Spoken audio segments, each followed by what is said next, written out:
Uma reportagem da Folha de São Paulo informa que o Brasil deve 10 bilhões de reais a mais de 100 organismos internacionais, mas reservou apenas 2,2 bilhões para pagamentos às entidades em 2021. O valor corresponde a 21% do necessário. Tais pagamentos envolvem também compromissos agendados para este ano. Segundo a matéria, a inadimplência com os órgãos cresceu no governo Jair Bolsonaro, aumentando 483% em 2019 e 169% em 2020. Foram 6 bilhões de reais acumulados em dívidas até o fim de 2020 e mais 4 bilhões em parcelas previstas para 2021. Há um temor, inclusive, por sanções internacionais. Também aumentou o número de entidades a quem o Brasil deve, saindo de 10 em 2018 para 107 em 2020. Entre elas estão a Organização das Nações Unidas e seus braços, como a Organização Internacional do Trabalho e a Organização Mundial da Saúde. Mark, você começa essa. Paulo, para começar essa discussão, é imprescindível reforçar que é um problema de todo o país e não só do governo federal. Por que eu estou dizendo isso? Porque a matéria da Folha de São Paulo, quem fez esse levantamento, diz lá, logo no segundo parágrafo, que a inadimplência aumentou no governo de Jair Bolsonaro. Vamos entender para quem o Brasil tem que fazer esses repasses. Primeiro, que não é que o Brasil foi lá, emprestou dinheiro e não pagou. Não é nada disso. Boa parte desse dinheiro são repasses para a ONU e agências ligadas à ONU, entre elas a famosa Organização Mundial da Saúde, que só fez lambança durante a pandemia, a Organização Internacional do Trabalho, o braço da ONU para a Educação, que é a Unesco, o outro órgão da ONU para a Alimentação, que é a FAO, e por aí vai. Todos esses repasses aí são autorizados, negociados pelo Congresso Nacional. É o Congresso que participa ativamente na formalização desses convênios. Uma parte é ajuda humanitária. Eu não estou dizendo aqui que o Brasil não deva fazer isso, mas eu estou explicando que nós vivemos uma pandemia e talvez o importante agora seja priorizar o dinheiro dos brasileiros para ajudar os brasileiros. De qualquer forma, para resolver isso é preciso remanejar recursos. Faltam, segundo o jornal, 8 bilhões. Não dá para inventar dinheiro, tem que tirar de algum lugar. Para isso, tem que modificar lá o projeto de lei orçamentária desse ano, que está no Congresso, inclusive. Ou seja, quem define isso, no final das contas, são os deputados e senadores. Por isso que eu disse lá no início da minha fala, é uma decisão do Brasil como um todo e não só do governo federal. Passa pelo governo, obviamente, mas quem poderá dar a palavra final é o Congresso, que, em última instância, deve ouvir a população para decidir o que fazer. Você, Constantino? Eu vou na mesma linha do Mark que eu tinha preparado aqui, mas um pouquinho mais radical, né? Vamos lá, para que servem essas entidades, né? A primeira pergunta que a gente tem que fazer sobre o momento, né, que aumentou a inadimplência do repasse de recursos no governo Bolsonaro. Bom, acho que tem alguma coisa a ver com pandemia, né? Os recursos são escassos, mas na cabeça de alguns a gente sempre vai assinando cheques pelo Estado e isso brota do solo ou cai do céu. Mas vamos dar um passo atrás. Para que serve a ONU hoje em dia? Na melhor das hipóteses, um cabide de emprego. Na pior delas, para ser palco para discursos hipócritas de Maduro e companhia e para ter um conselho de direitos humanos dominado por os regimes que mais desrespeitam os direitos humanos na face da Terra, né? A Unesco é uma mentalidade globalista de pedagogia para impor goela abaixo um desconstrutivismo que vem afetando profundamente as salas de aula. Eu recomendo fortemente a todo mundo o livro Maquiavel Pedagogo, do Pascal Bernardin, um intelectual francês, né? A OMS, o Mark já mencionou, né? Quer dizer, virou um puxadinho do regime ditatorial chinês nessa pandemia, uma atuação para lá de vergonhosa. Os Estados Unidos saíram, né, da OMS, tomaram a decisão de retirar o dinheiro. O banco do BRICS, que é outro que a gente deve bastante também, até hoje ninguém entendeu muito bem para que serve, né? BRICS é uma ideia só porque tem países grandes, meio continentais, mas não há muita sinergia e de repente criaram um banco no governo petista, né? 2014. Então, acho que foi 2014 a criação, se eu não me engano. Então, não tem muito porquê, ainda mais numa pandemia e em um país tão carente de recursos, com tantas prioridades, né? Parece realmente um luxo de elite isso, né? Aliás, esse globalismo todo normalmente é isso, né? E as próprias ajudas internacionais, tem vários livros de especialistas mostrando que elas são ineficientes. Via de regra é tirar dinheiro de pobre de país rico para dar para rico de país pobre, né? Via de regra tem sido isso. O PT ideologizou tudo, ideologizou o Mercosul, deixou a Venezuela entrar. Então, nós estamos com esse legado todo e o governo atual tem uma visão muito mais nacionalista, inegável, de defesa da soberania nacional contra o globalismo internacional que trata a Amazônia, por exemplo, como do mundo e não nossa. Então, pode ser que tenha a ver um pouco com isso também, né? De novo, não sei muito bem para que serve. Agora, sobre o viés dado à reportagem que o Mark citou, né, na Folha, eu queria recomendar a todo mundo a coluna nessa semana na Revista Oeste do mestre Guzzo, né, grande jornalista experiente, onde ele diz que a mídia está se transformando numa religião, né? E ele fala, um veículo que coloca os desejos dos seus colaboradores acima das realidades acaba informando mal. E se informa mal, perde credibilidade. Se perde credibilidade, perde importância. E os jornalistas não estão sabendo lidar direito com essa perda de importância no mundo atual. É onde estamos no momento. Uma mídia cada vez mais excitada e cada vez menos relevante. Faço minhas as palavras do mestre Guzzo. Diogo Schelp. Vamos lá. Bom, o atraso no pagamento de contribuições a agências internacionais é algo comum, né? O Mark citou isso. E a reportagem também menciona, né? Mas a dívida nunca foi tão grande, como diz a reportagem. Só para dar um exemplo, e aí para confirmar isso de que realmente é algo comum, eu entrei no site hoje da ONU, né, e fui ver os países que estão em dia com o pagamento das contribuições com a ONU. E só 30 países, né, de quase 200, só 30 países estão com o pagamento da contribuição integral do orçamento da ONU para 2021 em dia, né? Então, isso dá uma ideia de que realmente é algo comum, ainda que esses números sejam altos. E o Itamaraty deixa claro aí na reportagem que o pagamento é responsabilidade do Ministério da Economia e que a vontade era, né, de fato, fazer esses pagamentos, né? E a explicação é a situação fiscal do Brasil, seria essa a razão para os atrasos. O risco dessa situação é o Brasil perder direito a voto e, portanto, capacidade aí de defender suas posições nesses organismos multilaterais. E aí vem essa questão colocada pelo Constantino, né, de para que servem os organismos multinacionais, e é uma grande discussão se eles funcionam para tudo que eles se propõem a fazer, mas eles têm importância, sim, né? Você pega uma organização como a Organização Mundial do Comércio, por exemplo, que arbitra questões do comércio internacional, é muito importante. Tem outras instituições importantes, a OMS é importante, a gente vai provavelmente receber uma boa parte das vacinas que foram encomendadas aí via a Organização Mundial da Saúde, né, num consórcio COVAX Facility. Enfim, tem várias razões pelas quais as organizações multinacionais têm funções relevantes. A reportagem não diz isso e eu também acho que isso não se pode afirmar de que esse não pagamento ou essas dívidas tenham relação com a falta de importância que o governo brasileiro dá às instituições multilaterais, que é algo declarado, né? E não pagar essas organizações internacionais, não pagar essas contribuições é algo que já foi usado no passado como instrumento político. No governo Dilma Rousseff, por exemplo, quando a Organização de Estados Americanos, a Comissão de Direitos Humanos dessa organização, questionou a construção da usina de Belo Monte, né, com base em questões de direitos humanos, a ex-presidente Dilma Rousseff ficou muito furiosa e mandou suspender o pagamento de $800 mil para a Organização de Estados Americanos, né?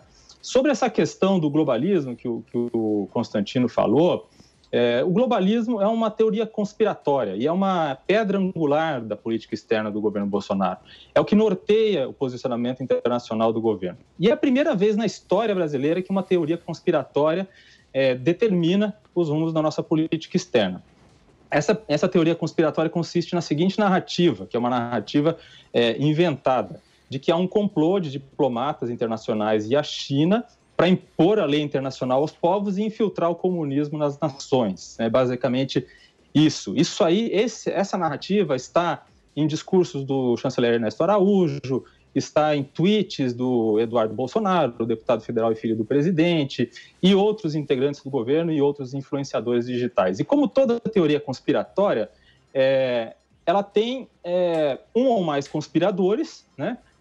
Um plano maquiavélico e uma estratégia para manter esse plano em segredo das pessoas. É um tripé, como toda teoria conspiratória. Enquanto Donald Trump era presidente dos Estados Unidos, o Brasil conseguia explorar essa narrativa para justificar seu posicionamento internacional. Agora, o governo brasileiro está solitário nessa defesa do antiglobalismo. Os poucos governos no mundo que tendem para esse lado têm pouquíssima importância geopolítica. A gente talvez pudesse citar a Hungria, Polônia. E para defender a ideia do antiglobalismo, o governo Bolsonaro acabou criando uma narrativa de que temos inimigos externos a enfrentar, inimigos que seriam uma ameaça para os valores ocidentais, os valores cristãos. E durante um tempo, né, até a questão das vacinas, dos insumos das vacinas, esse inimigo imaginário era a China. A China é uma ditadura, mas isso não significa que seja um inimigo do Brasil, ou que fosse um inimigo do Brasil. E tudo isso é muito estranho, porque o Brasil é justamente um país sem inimigos reais. Não era necessário criar inimigos imaginários. Constantino pedindo a palavra. Porque eu não consigo ouvir isso sem me manifestar e esclarecer o nosso ouvinte, né? Eu acho temerário falar que o globalismo é uma tese conspiratória e oculta, né? Porque quem ignora ou quem acha que está oculto o plano de uma espécie de governo mundial está mal informado, né? Ou está usando de má fé. Mas pode ser um caso de desinformação, porque é só ler o livro The Great Reset do criador do Fórum Internacional de Davos, Klaus Schwab. É só ver, aliás, não é de hoje, não é novidade, né? O H.G. Wells defendia um governo mundial lá atrás, os criadores da União Europeia, principalmente a ala francesa, todos eles eram defensores dessa visão de cima para baixo de um governo mundial. O que está em choque hoje é uma visão de governo mundial, né, com base nessas entidades supranacionais, vis-à-vis a soberania nacional, as fronteiras. Isso é tão evidente, o Brexit foi uma resposta a isso. Então, assim, é temerário, na minha opinião, alguém afirmar que globalismo é uma tese conspiratória, né? É uma coisa declarada. O Flávio Gordon tem uma sequência de vários textos com as informações factuais e as confissões e os planos, que não são ocultos, repito, né, dessa turma toda, na Gazeta do Povo, que é um jornal onde o próprio Diogo escreve, né? Então, assim, é só ler.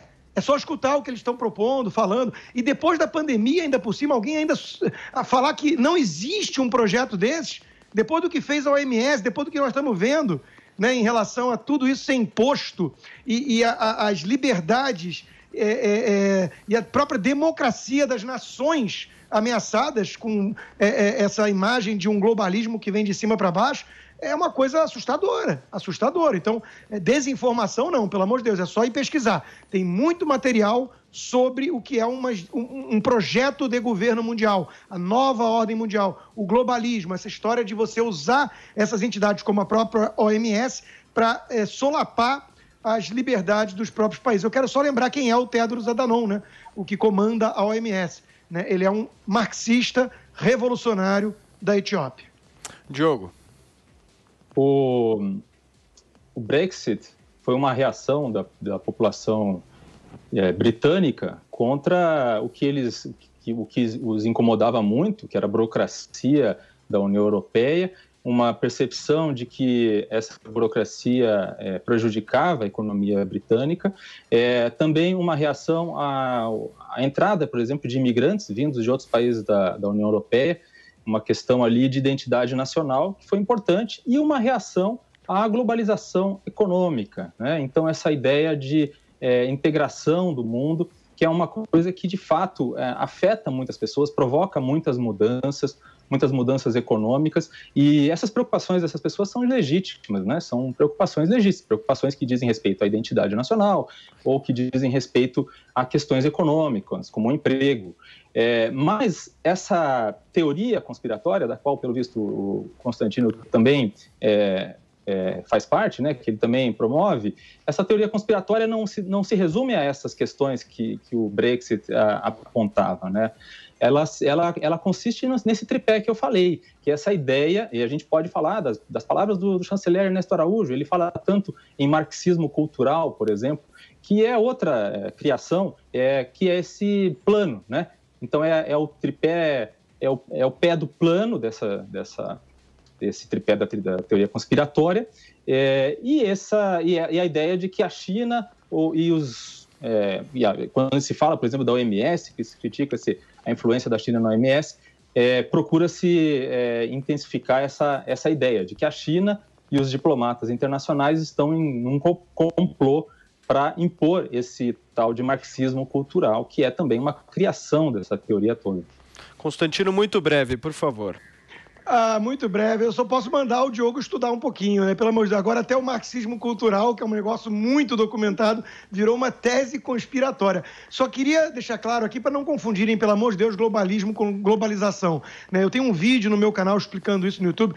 O Brexit era contra o globalismo. Veja, Bruxelas distante, decidindo com base em 30 mil páginas como é que banana pode ser vendida de um país para o outro. Se o Diogo quer chamar isso de globalização, ele chama, ele é livre até para falar essas bobagens de que marxismo cultural não existe, de que a ideia de um governo mundial não existe, que a China, imagina a China, não tem um projeto de imperialismo internacional, né? Agora, os outros podem se quiserem, podem estudar. Para fechar, Diogo. Não, o Constantino ele acha que estudar significa ler só as coisas que dizem o que ele quer ouvir. Então, isso não é estudar. Não, leia eles, leia os autores do projeto. Leia os autores do projeto. Desculpa, Constantino, isso não é estudar, tá? Estudar não é isso. Não, leia o autor do projeto. Leia o livro do braço direito do George Soros, por exemplo, do Lord Brown Malloch. Mas é isso que a teoria conspiratória faz. A teoria conspiratória, ela pega pedaços de discursos, né? Fatos soltos, e usa isso para construir uma teoria mais complexa, de uma narrativa mais complexa. O Império Soviético não tinha um projeto internacional, criou inclusive a Internacional Comunista Socialista para nada, a Comintern. Quer dizer, naquela época havia um projeto... No início da década de 90, a União Soviética já era. Não existe mais nenhum projeto disso, entendi. União a Soviética China hoje não tem um projeto. Sim, socialismo real. Ok, senhores. Ok, Mark. Talvez em 2 lugares do mundo só, viu? Coreia do Norte. É só o que sobrou. A China deve ser um país capitalista. Ok, senhores. Mark, por favor, seu comentário. Não, rapidinho, só que o Diogo falou sobre a China, que ele não acredita que a China queira dominar o mundo. Vale lembrar aqui um cara chamado Deng Xiaoping, que é o grande responsável pela abertura econômica da China. Diogo, ele tem uma frase que faz pensar muito. Vou abrir aspas aqui para ela. Esconder força e aguardar o momento. Fecha aspas. É a frase do responsável pela abertura econômica da China. Hoje a China, por exemplo, se preocupa muito em manter rotas, em controlar rotas pelo mundo todo. A China, as estatais chinesas dirigem mais de 150 portos pelo mundo, inclusive o maior porto de contêineres da América do Sul, que fica aqui em Paranaguá. Então, Diogo, acho que falar que a China não tem essa pretensão e esse sonho de controlar o mundo, eu acho que não é adequado. Diogo, por favor, para fechar. Bom, obviamente uma frase do Deng Xiaoping não prova essa teoria. É óbvio que a China tem um projeto de expansão, de poder, de influência no mundo todo. A China trabalha para se tornar a maior superpotência mundial, né? Pode-se gostar ou não disso, isso é um fato. Agora, isso não significa que exista um complô da China com os diplomatas, com a burocracia internacional, para impor o comunismo no resto do mundo e para destruir os valores cristãos. Isso é que é a teoria conspiratória.